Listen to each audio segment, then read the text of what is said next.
Well now, a huge welcome to you to my channel, The Magic of Java.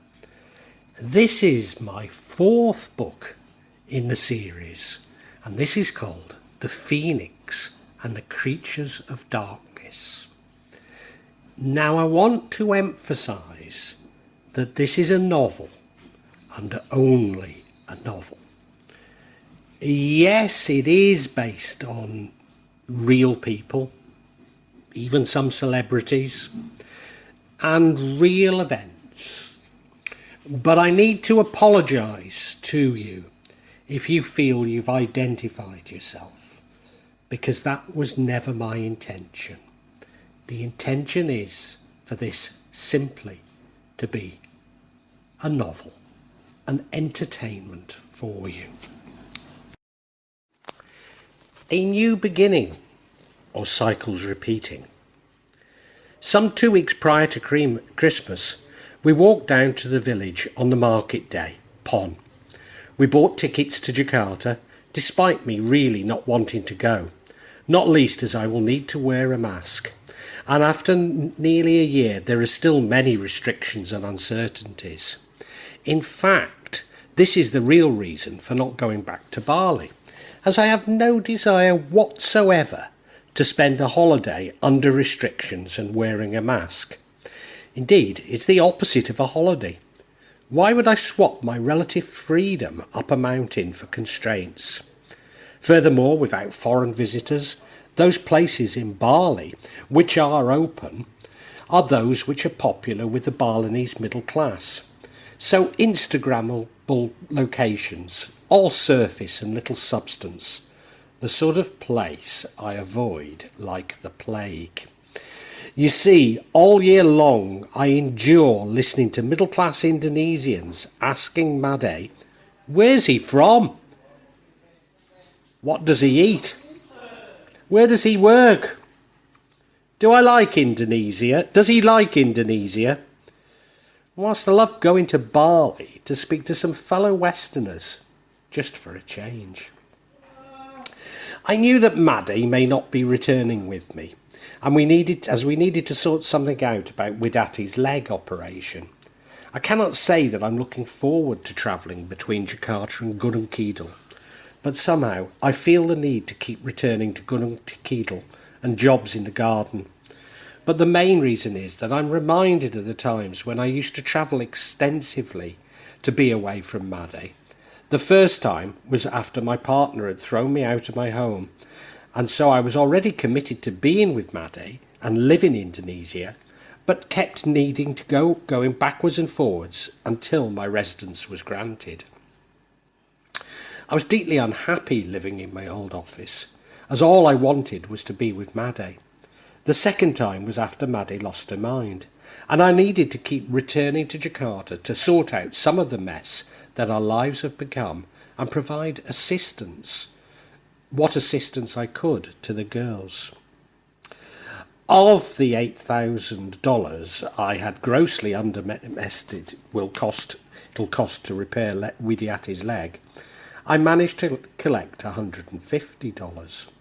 In fact, Buddy sold a ring to repay me some of the money, Bambang sent a little, and to my surprise, brother number 3 pressed some money into my hand before I left.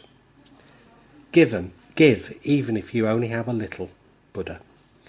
Does this mean that I'm becoming accepted as an Indonesia and no longer an ATM with legs? Yeah. This also meant that neither Martin, Patrick, nor anyone from the UK who owed me money had paid any back at all. At the same time, I realised that keeping my UK business going when there was no income for years was a waste of my resources, especially when it meant that I was obliged to complete UK personal tax returns. So I realised that now was the time to sever my physical and emotional connections with the UK. Yes, Branwell still lives there, but I must understand that his mother has poisoned our relationship, possibly irrevocably. My 90-year-old mother is still there, but over the year my ability to visit her has become less and less certain. Indeed, with the introduction of vaccine passports and the likelihood that Indonesia will not get enough vaccines until 2023, I have to conclude that it's unlikely to be until then.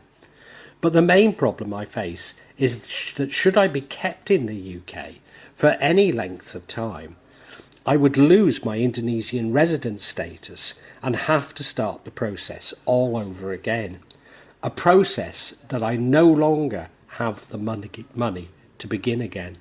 In fact, I have resolved to eventually become an Indonesian citizen, as the health regulations have highlighted the precarious nature of my status, especially as I grow older. I may find applying for passports and visas increasingly difficult.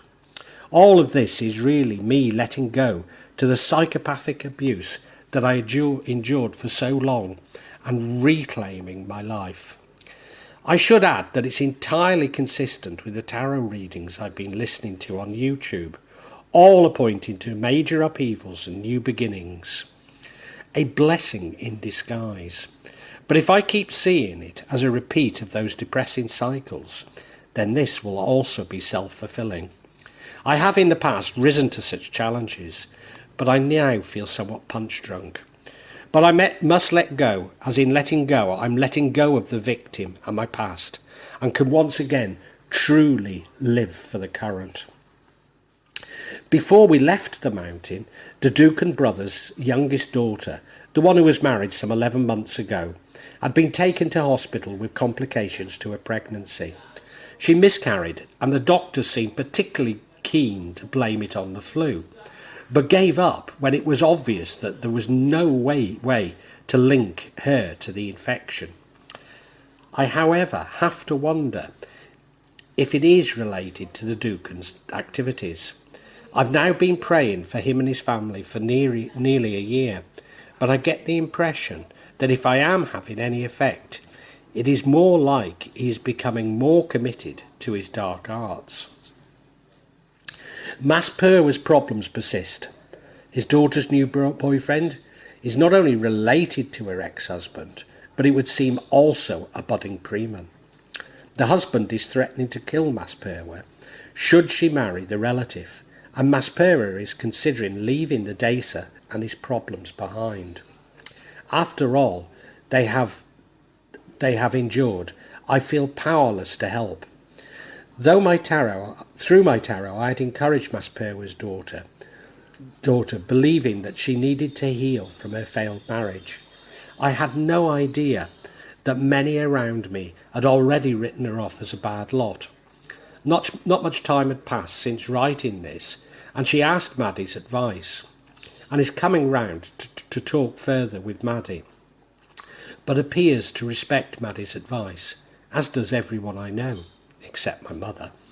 She asked that we take her with her when we visit Pakano, prior to our departure to Jakarta, which we readily agreed to. Mas Purwa visited the next morning, explaining that he was going to visit Pakano to brief him prior to our visit. Such a very Indonesian approach to things, now one which seemed perfectly natural to me. Pakano could not have been better in what he told Mas Purwa's daughter, but the cynics amongst you will have realised that it had time to plan it. Pakano said that the daughter would meet many more men before finding a new husband, just as my tarot cards had already indicated. He then explained that in common with her first husband, the new boyfriend had used black magic to entrap the daughter, and this was common amongst premen. Pakano removed what he could from the spell and prescribed various herbs to prevent its return. He then explained that Mas Purwa's family's misfortune was a result of bad karma from when his mother took Maddie's father from Maddie's mother and also married him. I'm sure that this meant that she too had used black magic, and maybe this explains why the Duncan brother is reported to have killed his own father. And now, as a Westerner, this whole episode exposes Pakano as a charlatan, and that he was simply using the information he had to pretend to have paranormal insights. But I now realise that Parcano was indeed using magic. He really did believe all that he said and had constructed this reality to help the family. Without him believing this reality, he would not be able to sell it to the daughter. Maddie asked Parcano about Widati's leg, and I wanted to know if it was safe for me to leave Maddie in Jakarta, for me to keep returning to Gunung Kidul. Parcano told me that I was what I had already discovered, and that was Maddie and I are now safe, that nothing can harm us now. That now we would never feel anything again. That's not that we will never feel anything again. We are empaths. We will always feel bad things and hurt in the world, but people can no longer exert their power over us. Indeed, I showed him a photo of the man from Banten who had contacted me, and he confirmed that he was the source of my recent attacks and that somebody else had put him to it. It was obvious that it was Omuni. This was my cue to tell Parcano about the light, and he confirmed that I was completely correct in my feelings.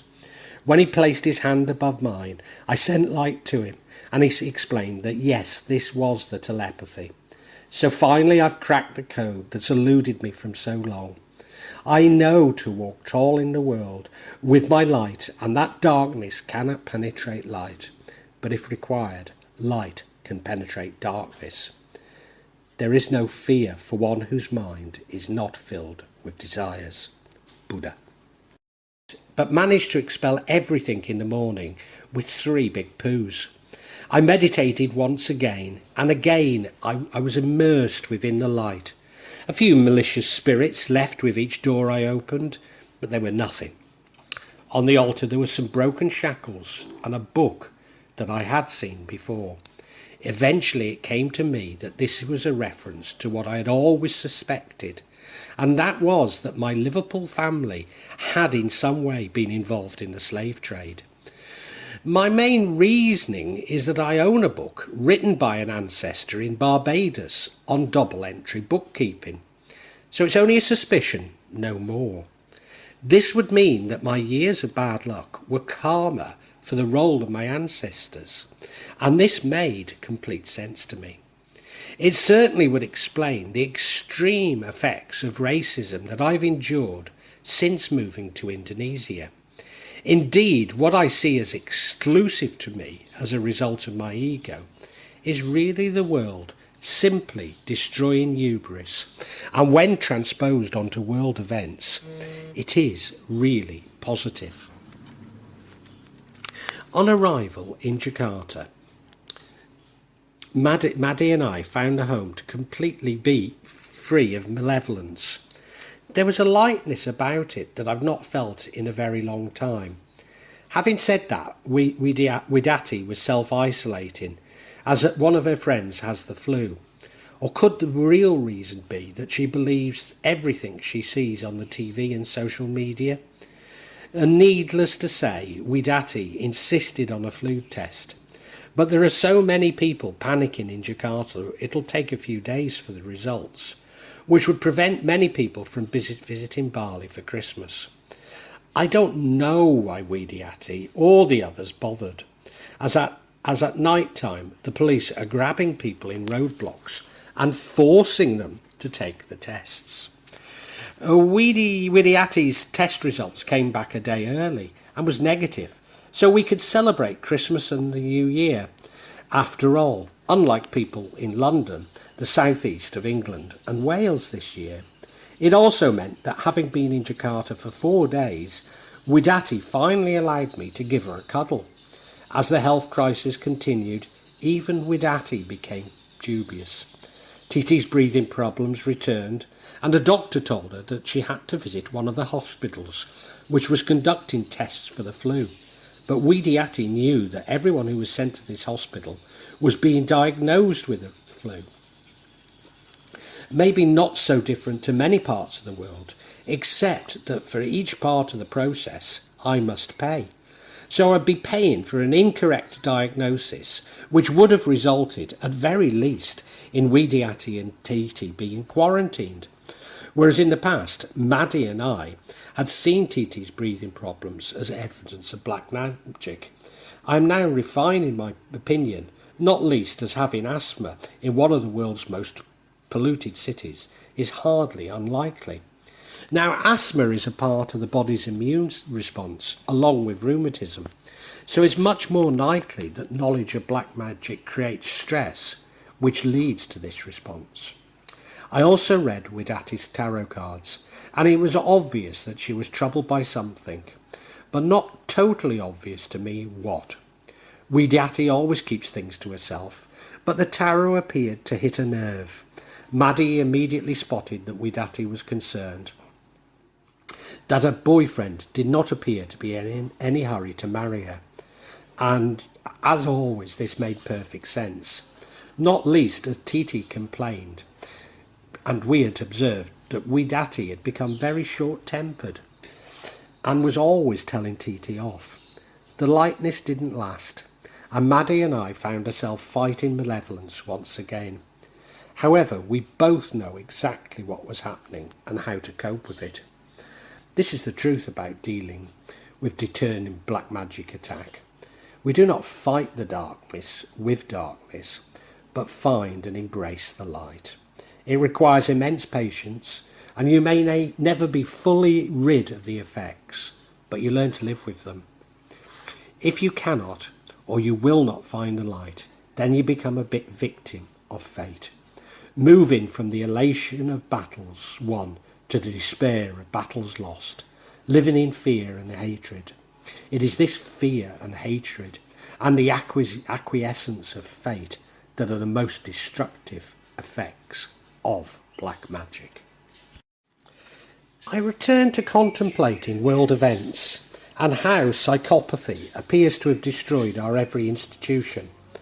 I'm not simply talking about a few psychopaths and narcissists controlling our institutions, but the very assumptions and way of working has diverted the true purpose of these institutions.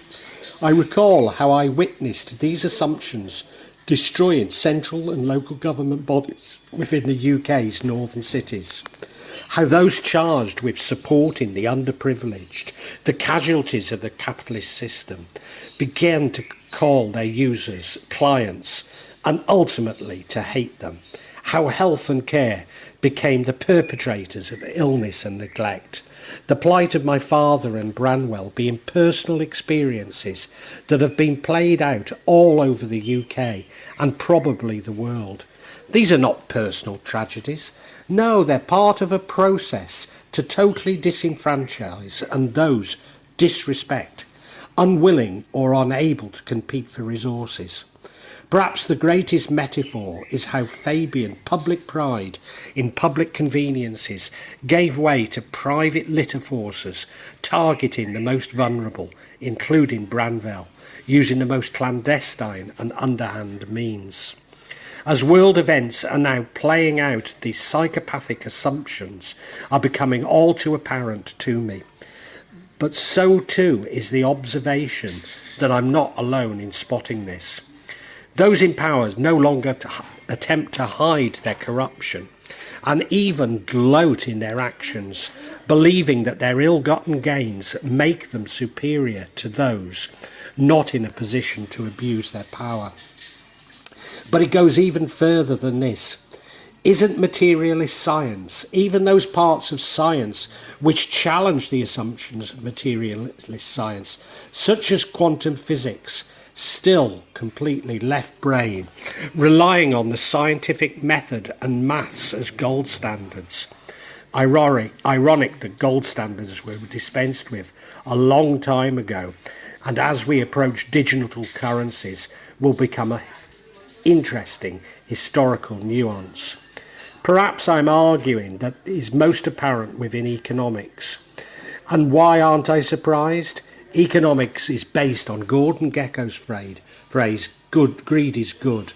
Yes, some economists attempt to challenge this and to refine it, but the whole subject is based on this assumption. I nearly said science, but of course, even the desire to see social sciences as science is a part of this psychopathy. The whole of science is nothing more than a refinement of everyday thinking. Albert Einstein. So we really are unable to engage in a society in which the hoarding of God's resources is not seen as normal, because we don't even have the language to support such a radical alternative.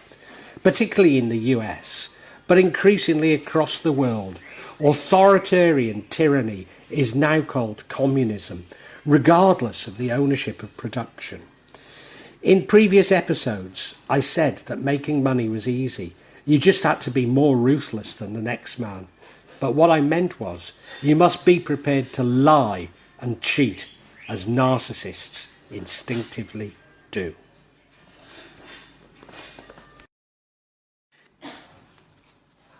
It now seems to me that psychopathic and narcissistic abuse are black magic. After all, it's all about exerting power over others, with no concern for the impact this may have on the lives of others. This is done by projecting their worldview onto their victims, by projecting their feelings onto them. So no wonder I've become a victim of black magic, because I already was. I'd already allowed others to dominate my thinking and health, so when confronted by new attempts mixed with ritual magic, I was a ready victim. But I now realise that these were traits that were developed in me as a child by my mother, despite being completely dismissive of my paranormal explanations. This is the importance of meditation in raising my vibration. It's not about me exerting my will on others, simply me making myself strong enough to resist the will of others. This is also the reason why current events appear to be so influenced by black magic. They are black magic, if we accept psychopathy and black magic to be one and the same. Which brings me back to the psychological theory of magic. It's all about control over the mind. Then ritual, even those spirits that I've begun to find real, are simply devices for our minds to come to terms with the world as we believe them to be. Of course, the impact is mental illness. But do not kid ourselves that this is a revolution, as we've been programmed more neurotic since progressively more neurotic since personality tests were first developed, themselves enshrining a psychopathic view of human behaviour. Indeed, the population norms are regularly updated to reflect this trend. As I have argued, narcissism appears to be increasing exponentially. It is this reason that we're all becoming abusers or the abused. It should therefore come as no surprise that psychopaths and narcissists are attracted to black magic, as a means for them to express their feelings of entitlement and thirst for power. Because a psychopath feels no empathy and has no boundaries, there is no reluctance to use spells designed to create the greatest harm, even to take the lives of others. I have in the past struggled to understand why anyone would want to inflict such harm on others, and whilst I did conclude it was because they could, what I missed was this provided them with the energy they feed off. So does this mean that the psychopath is possessed by the spirit which feeds off energy? Maybe. Or maybe the spirit is simply a metaphor for seemingly inhuman behaviour. I keep mentioning my dark side of the soul, and I'm finally being shown what has been going on in my life since buying the house in South Jakarta. It's now obvious to me that Uni is a psychopath, and whilst Paerte, my friend from Banton, and Mass Predictor are probably narcissists, I have generally believed that it is Uni that's coordinating things. The others are working for Uni, are known as flying monkeys. People who do his bidding because he has convinced them that he is a good person and that I am undeserving of my good fortune. Flying monkeys who spy on me, feeding back information to Uni, and even engage in black magic rituals and hire Dukans on his behalf. Another characteristic of the psychopath is how they spread rumours about their targets, and it's been all too apparent that our neighbours have a distorted image of us that has taken on a life of its own. Of course, with the psychopath, there does have to be a reason, except that we are there. But like all Indonesians, Uni will be jealous of my assumed wealth, which is assumed to have simply been given to me without any effort on my behalf, jealous of my beautiful wife, and jealous of my lifestyle free of any misery. He believes he is entitled to all he assumes that I have, which includes taking my home and my wife from me.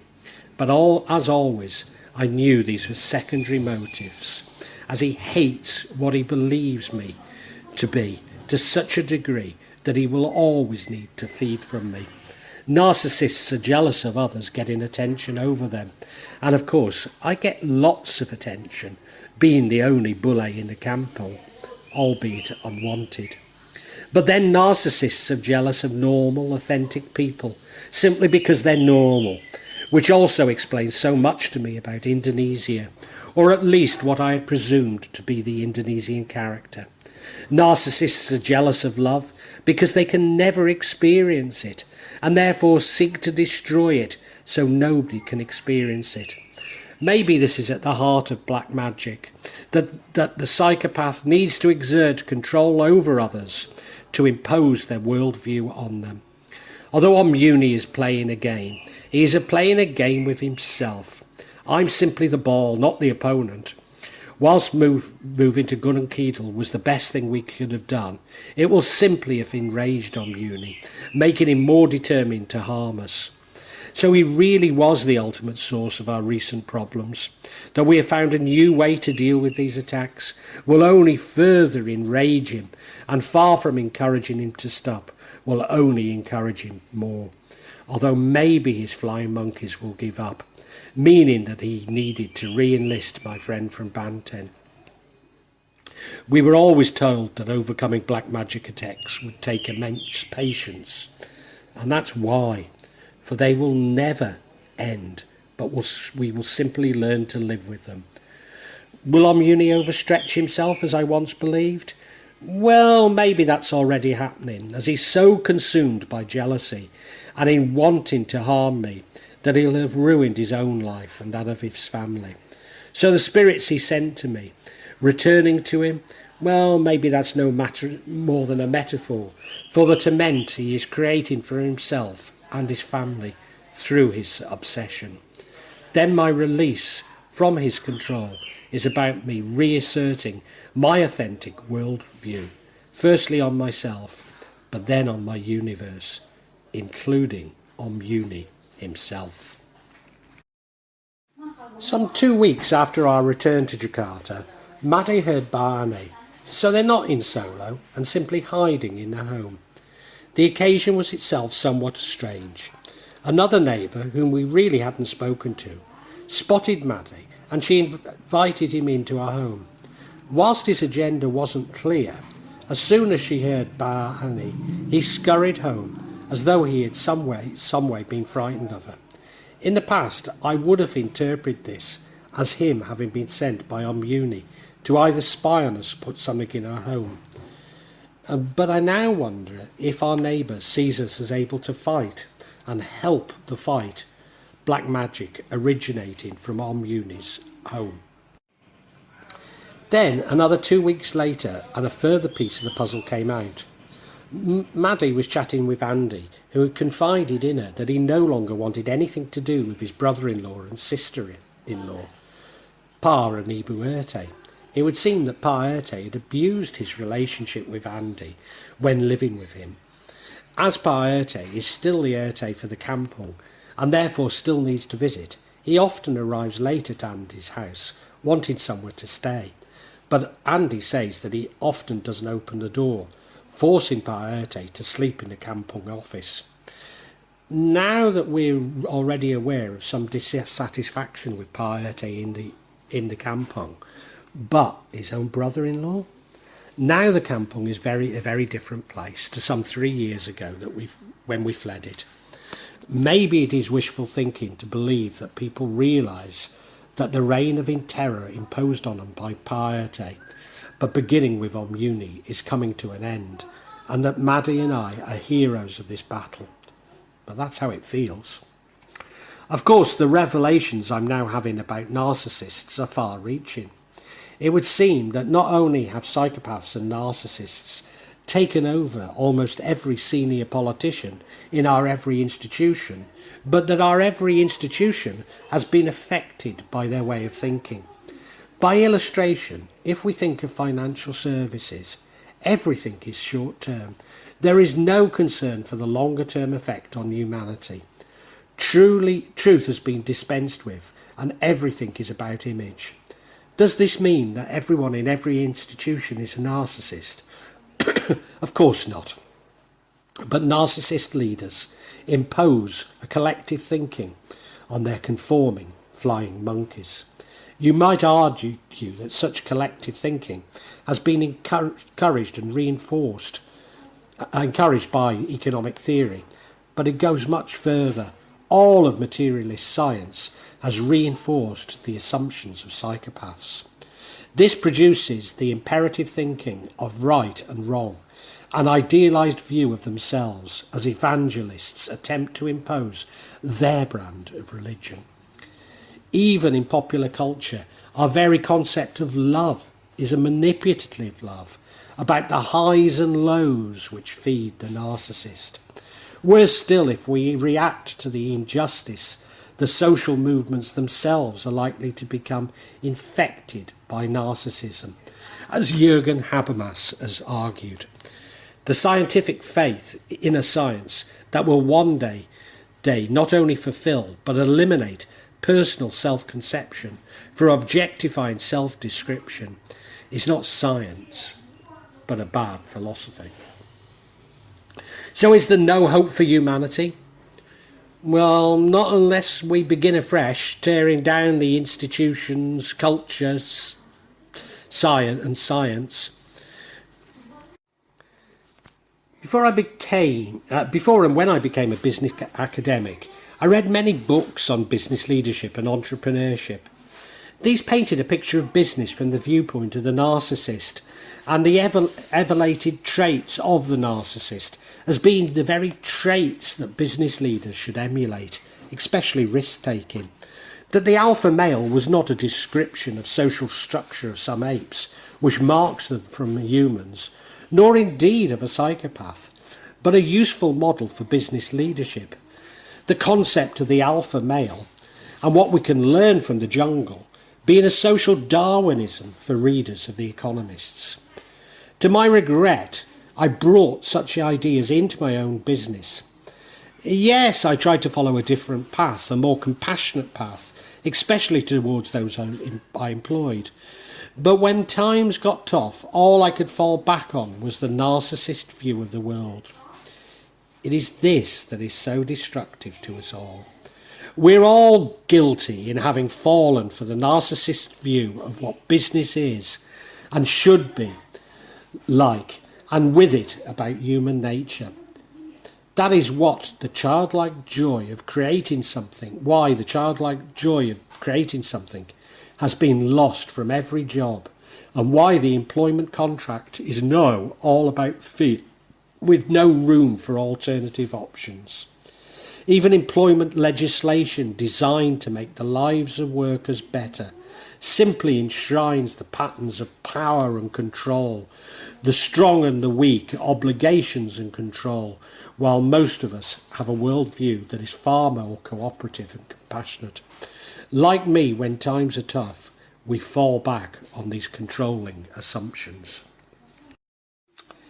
When I started my business, I was in great demand for my somewhat unconventional thinking and image, but slowly there became no room for mavericks like me within the public sector supply chains. But what hurt me most was that I was constantly found that everything I did was wrong. As an empath, I would lay awake all night trying to take on board the latest criticism I had received, but nothing I did seemed to work. Perhaps the most destructive is immediately prior to public speaking engagement. Someone would give me some advice which doesn't seem to fit in with what I had planned to talk about. It never occurred to me that this was at all a game in which the rules were constantly changing and were designed so I could not win. Anyone who's worked in the public sector will know of the constant changes to the goalpost, which we accept as changes in public policy, never realising is all a part of how narcissists impose their double binds on the public sector. Maybe I could have dealt with such situations better, but not when I was so full of self-doubt from the abuse of my ex-partner. Why have I become preoccupied with the truth? Well, because I'm a truth seeker. That is the trait of the super empath, but particularly a trait of the super empath who suffered psychopathic abuse. You see, I cannot believe anything that has been told to me by my mother, former partner and son, people who have dominated my life and thinking for so long. But now the truth is being revealed to me with alarming regularity, and I must remain detached from feeling abused and a victim, whilst never giving up on the truth as a noble pursuit. In previous episodes, I considered whether life really was the Matrix, or a game as I chose to perceive it. Others have argued that the narcissist reflects the reptilian brain, even that the elite are actually reptiles.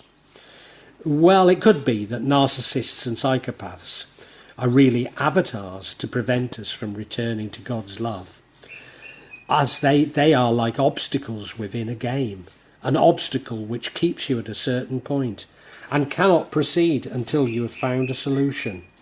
Certainly, they do not have what most of us would consider to be human emotions, and they see all others as objects. But then again, aren't these obstacles placed within the game to make the game more interesting, to keep us playing? I did once ponder if the whole point of the game was to keep us playing so that the mind parasites could harvest our emotions. What if there is a master narcissist who is directing these avatars, and the purpose really is to harvest our emotions? More benignly, maybe it's simply that what we choose, for without challenges, it would become pretty bored with life itself. That we ourselves are choosing narcissistic abuse, as without it everything would be too easy, as we could manifest whatever we wanted. Ultimately, we are seeking victory over the narcissist, as this is what makes us human, and therefore in God's image. It's no measure of health to be well adjusted to a profoundly sick society. Jindu Krishnamurti.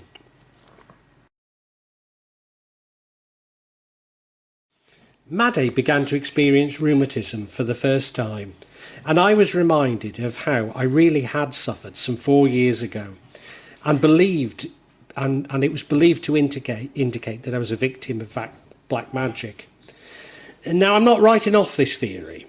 Rheumatism is the immune system's response to something seemingly entering the body, which could be a jinn or other spirit. But I'm now inclined to see Maddie as simply getting older. Why did we both develop at such young ages? Of course, lead poison is to blame, and to my surprise, I found so too were my gout-like symptoms I'd experienced. The real question for me is there a relationship to us being in Jakarta? Whilst I've always thought it possible that our well had been poisoned, could it simply reflect the high proportion of lead in the groundwater we use for washing and cleaning? This leads me to question my latest thinking on narcissism. Am I as guilty of seeing a narcissist around every corner? After all, like everything that has now preoccupied me, narcissism has become an industry. Undoubtedly, yes, I've fallen into this trap, but that does not make it wrong. I must guard against not accepting responsibility for my actions simply because I'm being manipulated by a narcissist or psychopath. And that is the meaning of free will and how Allah will judge us. Indeed, my own empathy and religious beliefs are a form of narcissism which I must guard against. This is all too apparent within the current social movements, where virtual signaling has taken over from revolutionary fervour. I have also described myself as an empath and therefore a victim, which is valid within personality theory, but not so acceptable to psychiatrists. To a psychiatrist, I'm simply a highly sensitive person and therefore prone to overexcitability, which might go a long way to explaining why I've followed every fad and theory. But let me be clear, it's not my intention to mislead nor to absolve myself, simply to understand all that has happened to me. Nevertheless, I'm somewhat dismissive of psychiatry as a materialist science stripped of any real meaning, and I'm happy to accept it exists from personal psychology, whilst maintaining scepticism and guarding against potential pitfalls. The main difference being that psychologists identify and work with personality traits, whereas psychiatrists only recognise that which they can treat with drugs and, in the past, surgery. Just possibly, it is like everything I have really explored, that both psychiatry and psychological explanations are absolutely true and absolutely untrue. How could this be? Well, they are true and untrue in different junctures at different times. By way of illustrating, when I'm lacking in confidence, seeing myself as an empath helps me to regain my confidence. Indeed, I even get feedback that my hunches are often correct. But if I follow my heart too much, ignoring the messages from my head, then I overstretch my predictions and some become wrong. This is the pride comes before the fall that I found to be so true. It highlights the importance of containing my emotions to ensure a balance and not get carried away by negative or positive feedback, which interestingly can be validated by statistical process control, a technique I once devoted myself to. After all, pride is Lucifer's sin, the most seductive of all sins, and this is the Heathcliff, like Satan, that I have so long pondered. Throughout my episodes, I have moved from science to a belief in ghosts and black magic. Then I moved back to Western logic, seeing greed and criminality as explaining our tragedy. Slowly I moved back to considering the paranormal, but kept switching between there being some external influence and external entities to it all being in the mind. At the same time, I was exploring quantum physics and realising that my ideas could at least be in part found in science. I've been somewhat dragged into conspiracy theories whilst attempting not to be. I then moved to more spiritual and religious explanations, and now I'm stuck in psychology. Every explanation seems to provide not only a total explanation, but one which can be extrapolated to wider world issues, providing me with at least a glimpse of the meaning of life. One of my early jobs was as a travelling salesperson for pots and pans, and once I'd reached the status of having a car with a radio, I'd spend all day listening to Radio 4, a habit I continued with until I moved to Indonesia.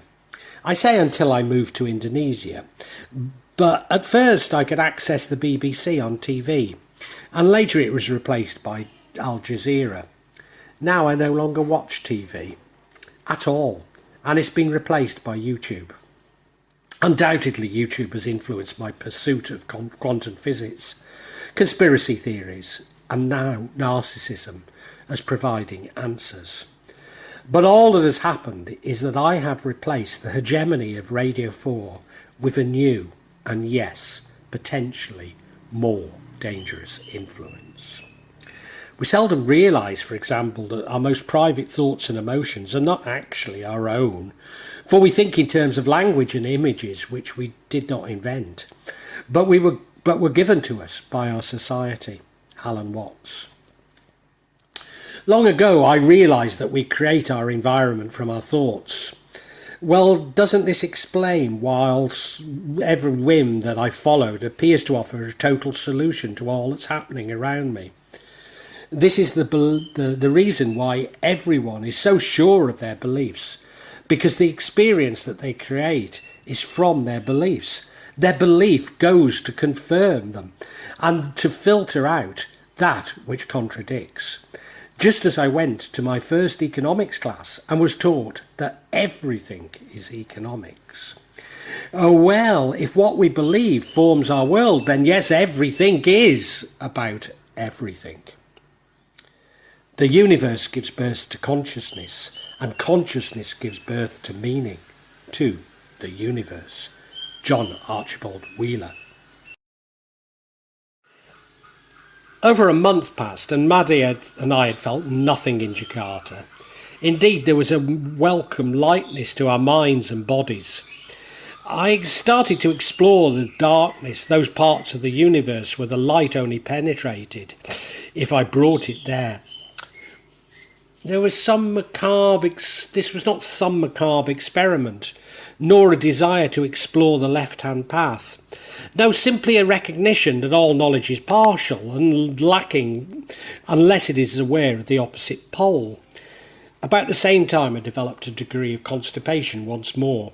It'd been coming and going since arriving in Jakarta, but I made light of it, not wanting to get into the cycle of fear that I know so well.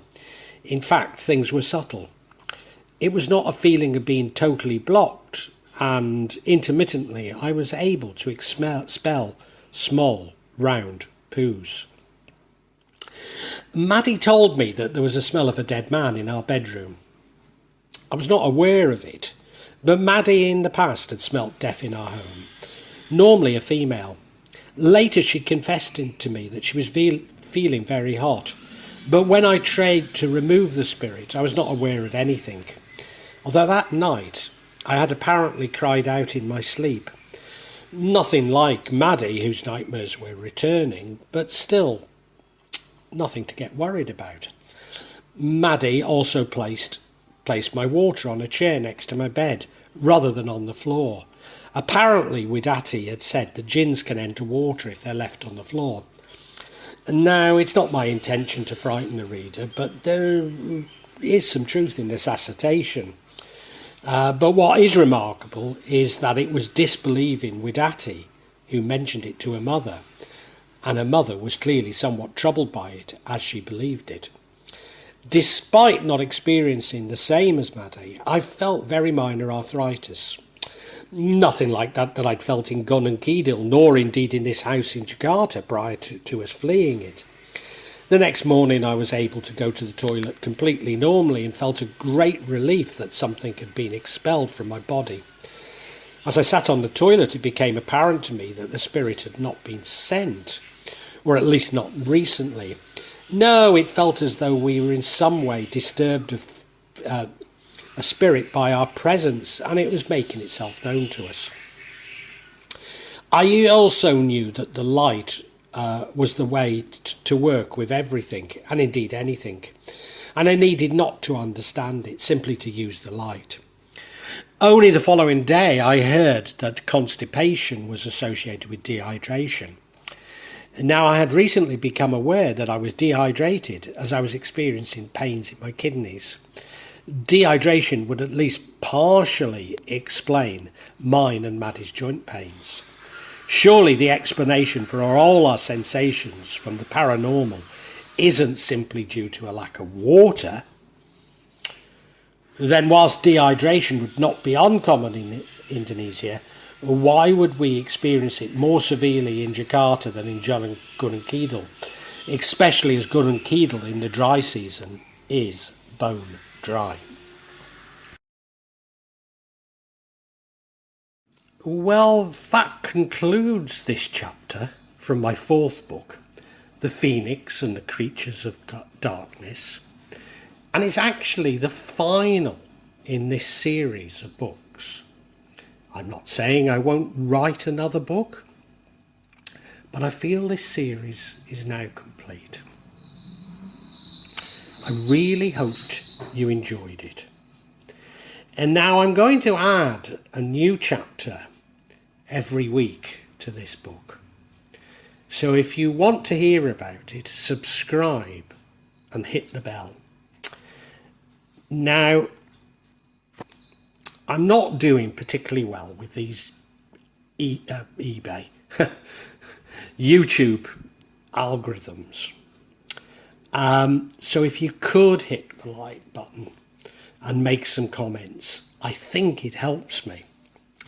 I hate to ask you for this. I hate it when I hear people coming out with this sort of statement. But the truth is that this has been like a full-time job for the last 4 years of my life.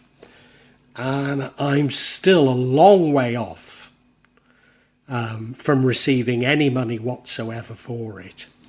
So I really do need to, I suppose, beg you.